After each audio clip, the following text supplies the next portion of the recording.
session 3 of righteousness, and we spoke yesterday how the disobedience of Adam and Eve caused them to fear the presence of God, and they tried to hide from him because they were ashamed.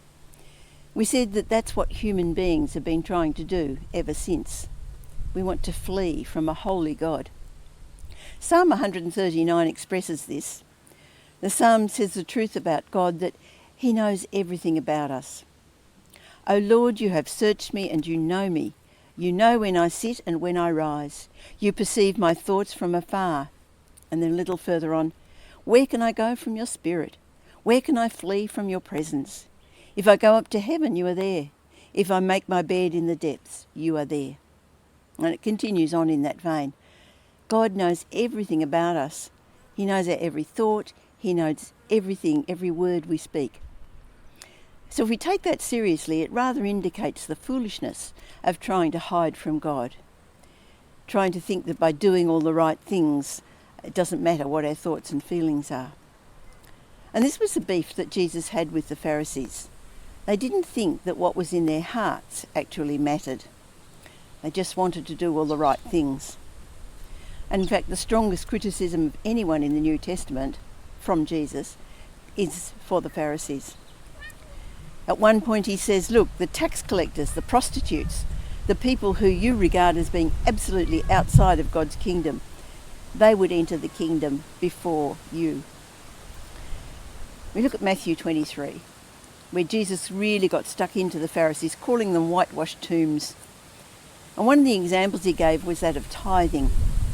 Now, tithing is giving 10% of what we earn to God. The principle was laid down from the time of Abraham.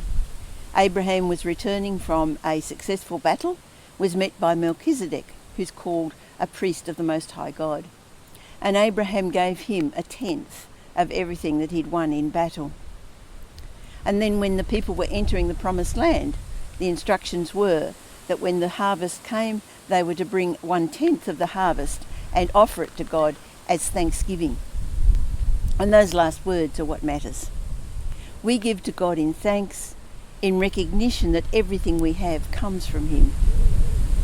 Thanksgiving comes from the heart. It's not laid down by law.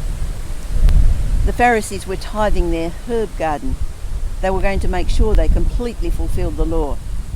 But it wasn't out of gratitude to God. It's an issue that we need to be careful of ourselves. Now, in the book of Malachi, God was reprimanding the people, and one of the things he said, you're robbing me. You're robbing me by not bringing your tithes. This is what it says. Bring the whole tithe into the storehouse, test me in this, and see if I will not throw open the floodgates of heaven and pour out so much blessing that you will not have enough room for it. And I once had someone to say to me, well, we've been tithing, but God's not blessing us. And I thought, yeah, what's your motive for tithing? Is it out of thanksgiving to God, or is it so that you will receive? God looks at the heart, not the outward action. And to be right with God is to be right in heart.